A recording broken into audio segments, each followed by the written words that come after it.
Hi, everybody. Good morning, good afternoon, good evening. I'm Anna McKerrow, and this is my Magical People series. And I am delighted today to be here with Lou Hersey. Hello, Lou. Hi, Anna. Lovely to Hello. see you. Hello, my darling. So please, could you introduce yourself? Okay, my name is Lou Hersey, and I'm, well, at the moment, I mostly write for children, but I've got to admit that isn't going quite so well. So I'm thinking of branching out into writing for adults. So you're an author, Yes. and tell us a little bit about what you write about.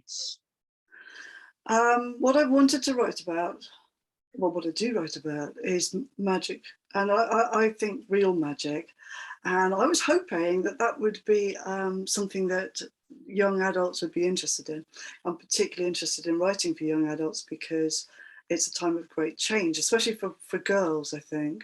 You know, start period, all that stuff, your body changes. And so I wanted to just introduce the ideas of things that are outside the norm that would hopefully just, even if it's just a few people that find that interesting and get interested in a more magical path than a path of mammon, where they're all interested in their careers. Well, of course you've got to be interested in your career, but just something outside it, a spiritual practice, I think is really valuable to have in life.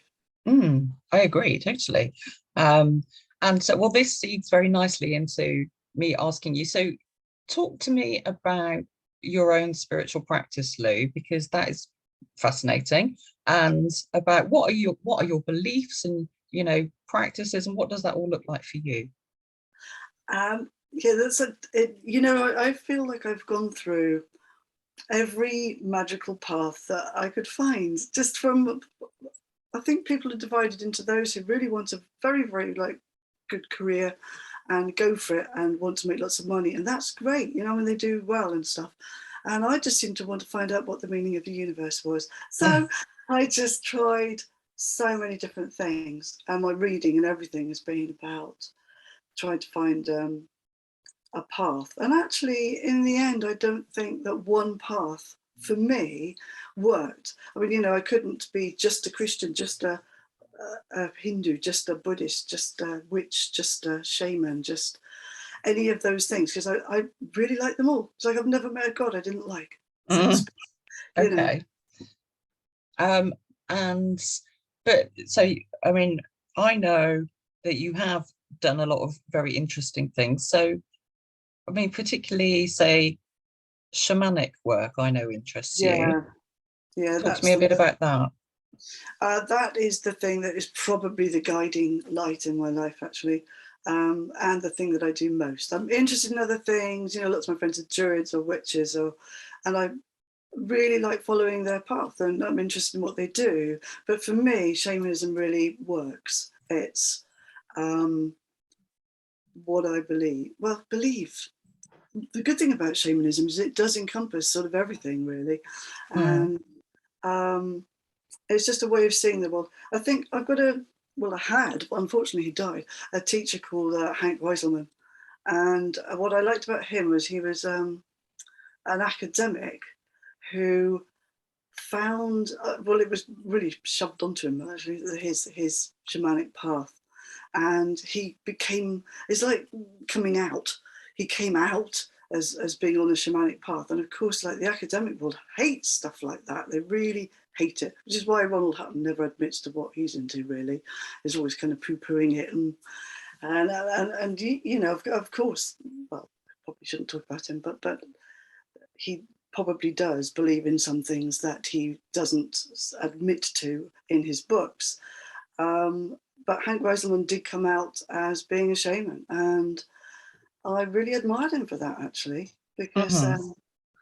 it ruined one career, but it opened another, and that's quite important. That's Anyway, yes, I've interesting. gotten into it on a more signs and portents kind of way, and landscape. And I think all shaman or people interested in shamanic stuff are animists, like but not all animists are shaman, obviously.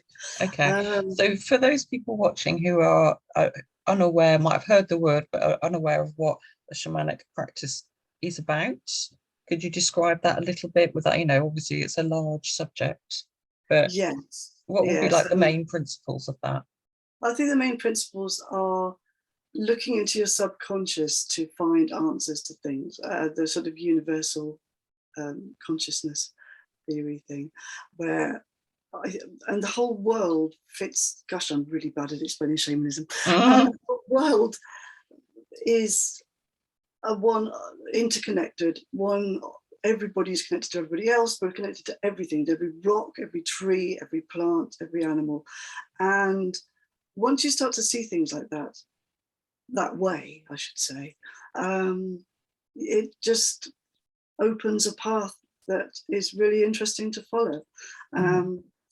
Just on a daily level, I would say I will look out the window and see what birds I see, what animals I see, the weather. I can't explain, something about the landscape, and you just get an overall feeling of how the day is. And Okay, yeah. And so I know, for instance, that shamanic worldview, like when we talk about it, like I, as a white lady in the UK, has learned a kind of what they call classical shamanism, which is sort of a synthetic approach, drawing from various different indigenous communities, particularly from, say, Native American, South American traditions and Inuit traditions and things like that.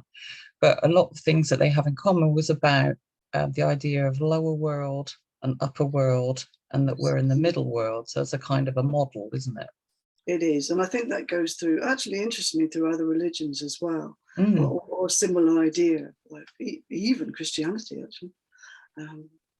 Although, yes, probably not a very good example. Not in a similar way, yeah. No, But kind like, of, it's maybe, like, you know, yeah. we're not into hell. Like, I don't believe in hell, but lower world is an interesting place where you can meet interesting things.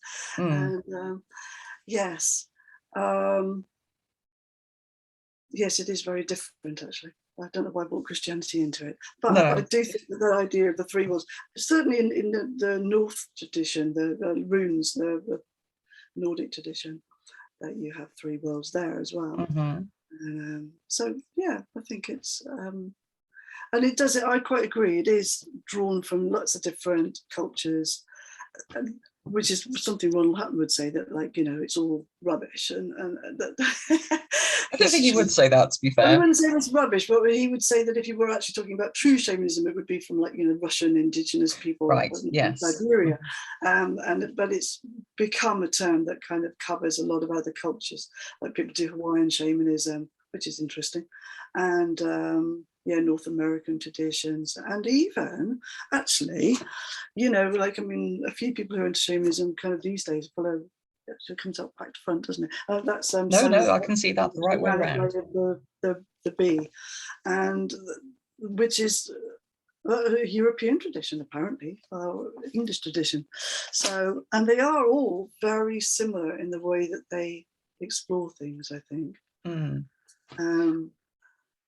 Some shamans are healers, and I wouldn't call myself like a shaman. Actually, I just follow a shamanic path. But I am in a shamanic group, which is a closed group of women. We've been doing this for about 20 years now. And when we come together, we try to create a ceremony, and it is about healing the earth. So, you know, I suppose in that sense, I'm trying to be a shamanic healer, but I don't do the shamanic healing in the sense that some people do. Which is a technique of its own, isn't it? Yeah. Yes, which I wouldn't feel confident doing. I always worry about those things, like Reiki, wonderful, but shamanic healing, I think you have a lot of confidence that what you're doing is the right thing, like, because you heal through the light body, and, you know, pull out, kind of extract bad things, and I feel it's a little bit. I'm sure it kind of works. I've had it done to me, and it was really interesting. But I think you need someone who has the confidence and the ability to do that. And I don't think I do. So I try and write about it instead. Yeah, I mean, there's lots of training that can be had in that area, isn't it? Mhm. If one Yes, was there is. interested in it. And in fact, you holding up the shamanic way of the bee, that's Simon Yes, Buxton's book. unbuttling. And Simon runs, for anyone watching who's interested, an organisation called the Sacred Trust, where you can That's indeed also learn very how to good. do various shamanic healing techniques and all sorts of other stuff, Yeah. which is really good. Yes, it is. That's Yeah. what I've heard. I haven't. I'm sure he's brilliant because I know several people who have, including you. I think you've done one of those, haven't you? Yes, and people really, really think he's a very good person, and it's a very, yeah, I would recommend it, even though I haven't done it myself. Yeah, no, it's really good. He's a very good Interesting. teacher. Okay, good. So we had a whistle stop tour of shamanic Yeah. stuff a Well, bit there. shamanism, here we are. Yeah. So, Yes. but and I know that you are quite interested in other things as well, as you said, and traditional witchcraft as well. I think you're quite Yes. interested in that, aren't you? Yes, I am. I mean, one of my friends is Marion Green, who's been writing witchcraft books for years. And yes, I saw her quite recently at the Quest conference. So they actually had one again this year after the pandemic. And she said, like, people say, like, are you a witch, Marion? I mean, she is, basically. But she said, I actually prefer to call myself a spiritual ecologist. And I Mm. thought, actually, I wouldn't mind being a spiritual ecologist. I think that's quite good. You could cover Mm. all things with that, couldn't you? Yeah. Yes. And it's caring about the earth, which I do, and so does she. Yes. I think all those paths, Druidry as well, they do interconnect, and Mm-hmm. they're usually open to other people's ideas, unlike more patriarchal religions. Mm-hmm. Yes. But, And I think that's the appeal of many practices or spiritual things under this umbrella, is it that they are non-patriarchal or hierarchical. and interactive, that you take Yes. part in it yourself. It's your experience, which is why you follow that path, because it actually does mean something to you because you're practicing that and you know that it works. Well, Yeah. if it does for you. Yes, it does for you, exactly. Yeah. So tell me about your normal life as well. And I always ask people about their normal life and how that interacts with their magical life. So you told us that you're an author, and that obviously is interacting quite deeply with your spiritual beliefs. But what about the rest of life? How does that all happen? Yeah, that's only kind of more recently, because like in most of my life, like most people, I've just gone out to work. Mhm. And you quite often do things that you don't particularly like. I mean, I was a copywriter, for an advertising copywriter for years, and that is horrendous in some ways. It's like selling yourself to the devil if you're a writer, because you're just selling crap to people who don't need it. Mm. But I did learn to write better, I think. And a lot of us have children, or then my children were younger, and I had a mortgage to pay. I was a single parent, and you do jobs that you have to, don't you? Of So I course. feel it's a luxury thing now that I can afford to do the writing that I'm doing, Mm. rather than commercial writing, which would actually pay me something. Mm. That's yes. Yes. So, and how did you, I mean, you were writing, as you were saying, being a copywriter and everything, but how did you make the leap into fiction? I always, well, for years I tried writing radio drama with varying degrees of success, because it's much shorter. Like, how long it takes to write a book, blooming ages. Whereas a radio play, 45 minutes, you can do that in a few weeks. So I did that while I was doing the copywriting, and then I decided when I wanted to leave, my children just got to the point where I could risk going down to, I started working for the University of Bristol Library, and that meant I was down to part-time, Mm. and it gave me time to do an MA in creative writing, for young people, Mm-hmm. at Bath Spa. And that, because it costs a lot of money to do an MA, I remortgaged the house, and I knew that I had to actually achieve something, and that forced me to write a book, as Mm. opposed to just like, about writing bits and here and there. Okay.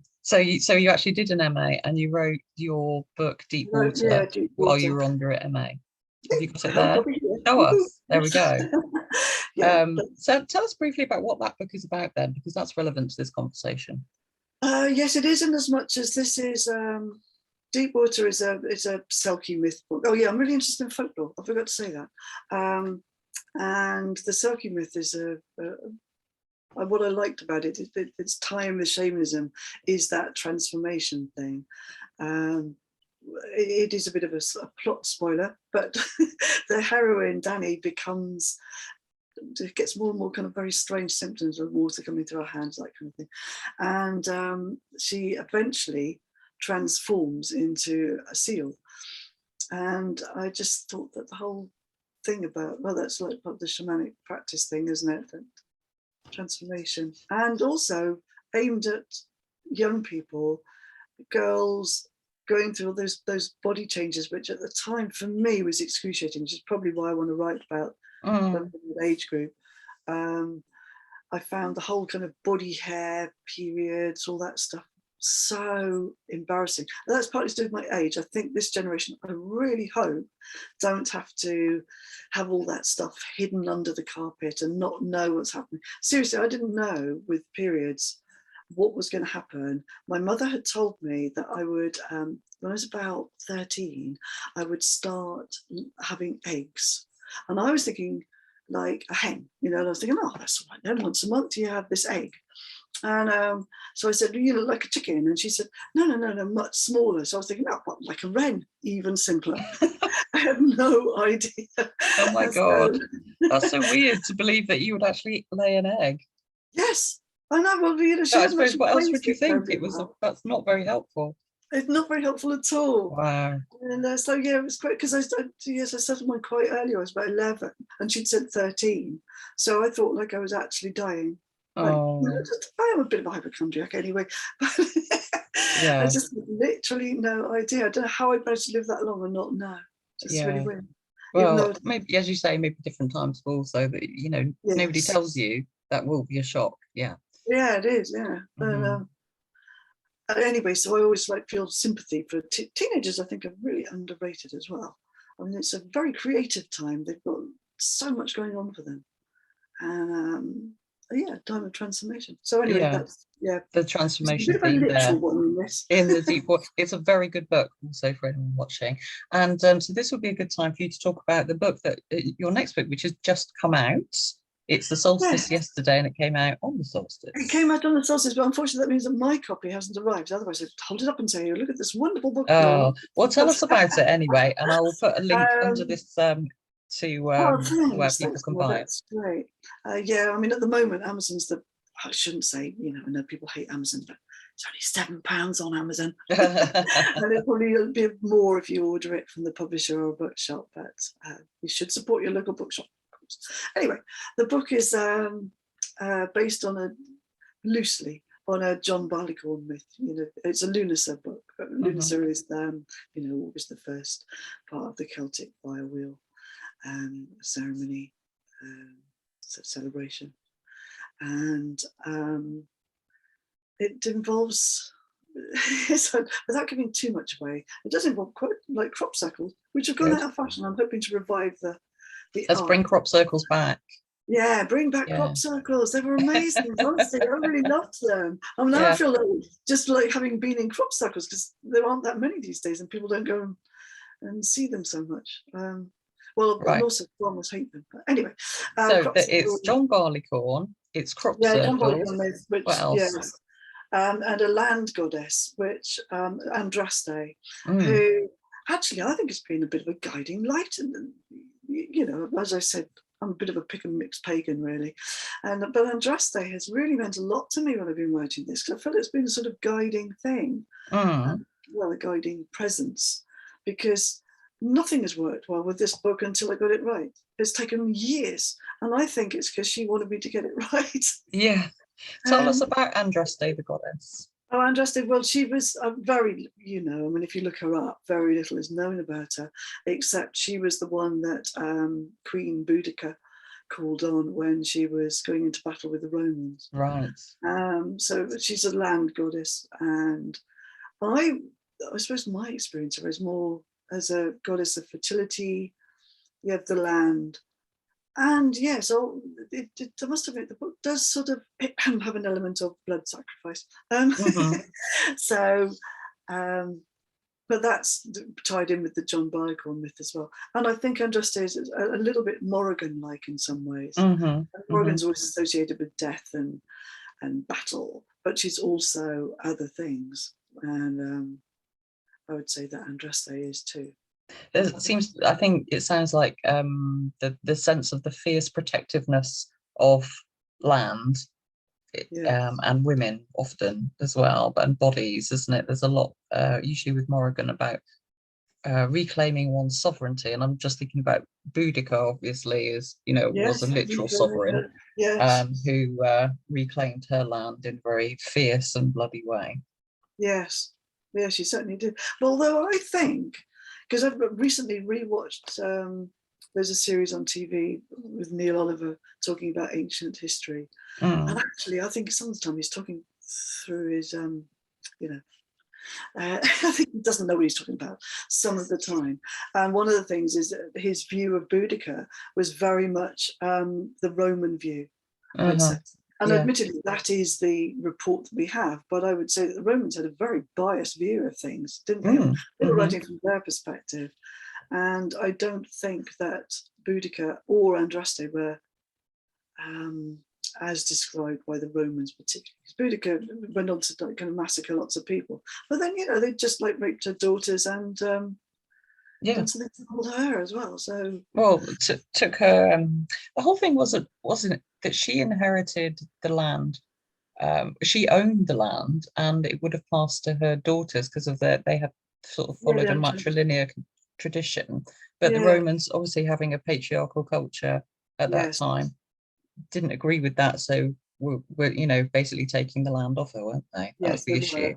Yeah, that was the issue. And so, of course, when you've got a Roman historian writing about it, they are going to see it as her being this kind of wild, savage woman. Savage woman. Whereas, in fact, she's just a queen doing what a queen would do in that situation. Like if she'd been a king, you know what I mean? Like they would have had great respect for this hero that went into battle. But no, because she was a woman, they brought out all stuff that was, undermining the women. Yeah, I think we've reclaimed her now, though, haven't we? As a culture, she's very much a hero, a heroine to us, I think. Yes, I think she is, and which makes So, returning to your book anyway, what is it called? Broken Ground. Right. It's an anti-fracking. I have to be careful saying that. An anti-fracking story as well, because what brings the goddess out of the, into this world is a very nasty farmer who isn't actually really farming. He's trying to make money from fracking, but he's doing it illegally. And it's the disturbance of the land, and it happens to be a sacred site. So one of those key points in the earth that connects worlds. So so she appears to wreak her vengeance. Well, actually, just to get her land back in order, because it's affecting her land as well, which is a different world. It all sounds a bit kind of nuts, but if you read it, it works out all right. It doesn't sound nuts on paper. It sounds brilliant. In fact, I read it a long time ago. It's a very early version. In an early draft. I hope so. Well, I enjoyed it at the time, so that's good. that's really good. Yeah, so Broken Ground is out now, and I will put a link in the video below, in the info below the video. That's good. So usually I would ask, I know what I haven't asked you. What are your maxims for living life, Lou, if you have any? Well, yes, I think hindsight is a wonderful thing. So whenever you come up with things like this, you think, if I'd have known then what I know now. And what I would say to people is to follow your heart in your belief systems, your life, your career even, because I tried to please my parents. Well, I didn't actually. I did such a bad job of it. I am the black sheep.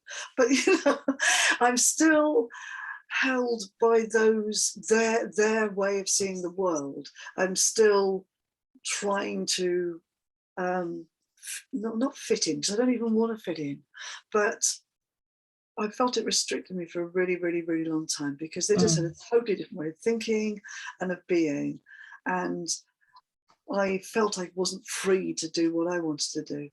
And I think it's different. I mean, I noticed like when like reading all your things that you haven't had that problem, because your mother was, well, probably my age actually, like more in spiritual practice. A bit older than you, but yeah.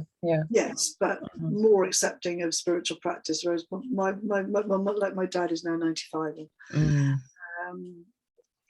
he has a very patriarchal view of the world. That's always difficult. It is, yeah. I think it still happens though, regardless of age, people can still be very set in their ways and want their children to live a certain way. However that is, we might not be talking about being conservative even, but they might have very particular views in one way. Yes, they might well. And children probably do, up to a point, try and please them. Well, they do try and please their parents, don't they? So if their parents are very right-wing, then they are quite likely to think about that way of, although I don't know, you see, my parents were very right-wing, so I went the other way. Do people rebel? I mean, if they were going to rebel, mine would all be conservative policemen, but they're not. So that's good. They didn't feel the need to rebel. Yeah, which is good. Okay, well, no, that's good words of wisdom. And I mean, I always think about that, that early parental influence provides so much conditioning for all of us in whatever way it provides, and we usually spend our whole lives negotiating that in one way, shape or form, and that is part of our journey usually. Yes, I think it is very much, isn't it? Yeah. I think that's kind of part of it, isn't it? Yes, coming into yourself as you get older.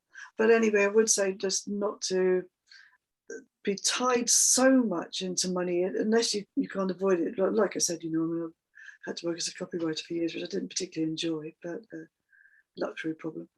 I had a job. But if you can do what you think you're best at, then I think it tends to work out for people.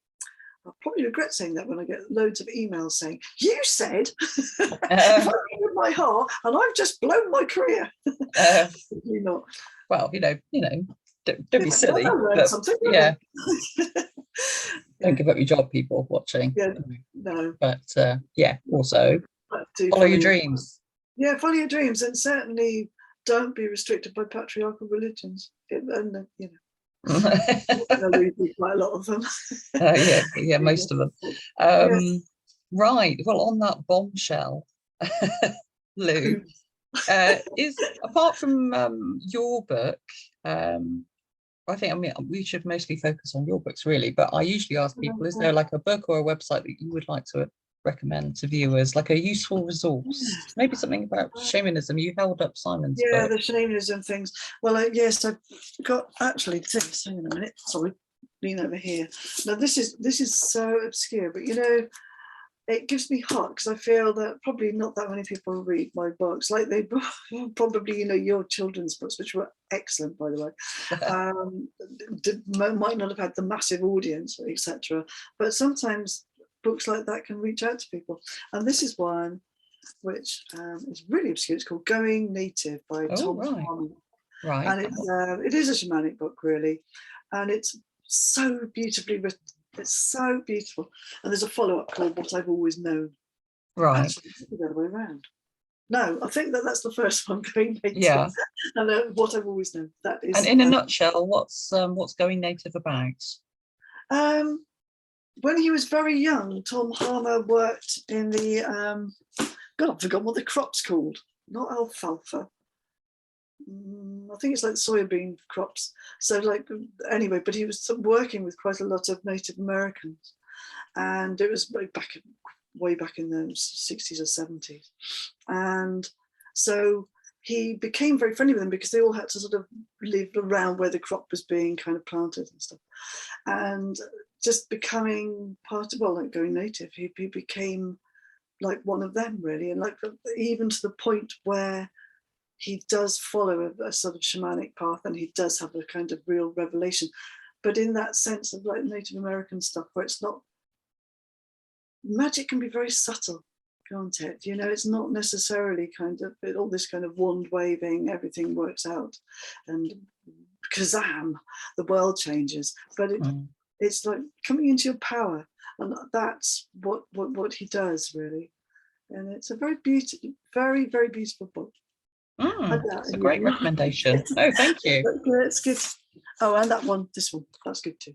Okay. Oh, I love that this. is an It's amazing one of the book. best ever. Unfortunately, he died recently as well, didn't he? He did around Christmas, I think. Yeah.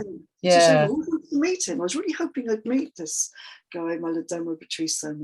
Yeah. But That's so briefly, that is I read that quite recently actually, and I didn't realize that was one of your favorite books, but then love it. So this is a guy who grew up in a tribal community in Burkina Faso, and but then was kidnapped by Jesuits, basically. Yes. Wasn't he? And he had to go, well, he went to the Jesuit school, and they made him speak French instead of his own native language, and educated him in a very traditional way. Yeah. And he forgot most of what he had known. But then the story is about him going back to his tribal community and kind of relearning the wisdom from his own community and becoming a shaman, which is amazing. It is fascinating, but isn't it's it? such an interesting book from so many different points of view, because there's so much in there about the colonialism, the colonial influence upon him and his community. But the way that they stole children. I mean, they still did that in Canada and Australia in the 60s. That's in my lifetime. You just think, whoa, that's appalling, isn't it? Yeah. Forcing your culture on Indigenous cultures who have a really wonderful culture of their own, thanks. Yeah, and his descriptions of his tribal culture, because his grandfather is the shaman, isn't he? Yes. When he's little. That's amazing, that funeral. Yeah. And there's a lot of detail in there about the spirit world as they sort of very particular to that region, and all the beliefs and traditions and everything. And he's very much saying to you, look, you can think of this as a story or whatever, but it's real. Like when I say a spirit came out of the forest, I mean a spirit came out of the forest. Really, it's not absolutely a metaphor or anything. There's a lot that's fascinating in there. Yes, very, very, very much so. I mean, there are a few, but that is just so exceptional. I think because it's so outside. A lot of shamanism books are written by white people who have taken on Indigenous culture, rather than the people from the Indigenous culture. And because Malidoma was like educated by Jesuits, the advantage, and he recognizes that too, doesn't he, is that he can read and write and he can communicate himself. And that's his own story. So it's really interesting from that point of view. I find it very interesting as well, where he considers how learning a different language, i.e. French in this instance, changed his brain. And he found it very much more difficult to then go back to the very animist shamanic culture that he had grown up in, and remember the language, but also do the things that he was required to do, because his brain kind of didn't let him do it really, and it had restructured itself, and it took him, or his whole being rather than it's just his brain.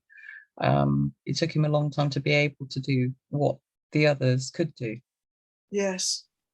So language is a really, well, it's another whole interesting subject, isn't it? Which is why Welsh people are so determined to keep the Welsh language, because if you see what things mean in Welsh, a literal translation, it's so different from our English names for things. And there's compound languages. But lots of languages, if that's lost, a whole culture dies with it, doesn't it? And it's a way of seeing as well, isn't it? And a way of seeing things. English is a very kind of, I think, structural, patriarchal type of language. Yes. It's great in many ways, but it confers a certain worldview with it. It does. And that in itself is interesting. Anyway, we could talk about that Anyway, for a while. sorry. Brilliant book recommendations there, Another though. subject. Yes. Good. Thank you, Lou. Thank you so much for chatting to me today. Thank you for inviting me to chat with you. It was lovely. It was lovely. And also, everybody watching has been probably looking at your bookshelf behind you there, full of amazing books. Oh, yes. Yes, it's a bit of a, yes, what a giveaway. I'm interested in all these things. Yeah, I know. Great bookshelf, so. Yes. You get 10 out of 10 for your backdrop. But thank you for joining us today. And everybody check out Lou's books, Broken Ground, which is out now, and Deep Water. And Lou, have you got a website? Remind me. Well, I do, but it needs working on. In fact, okay.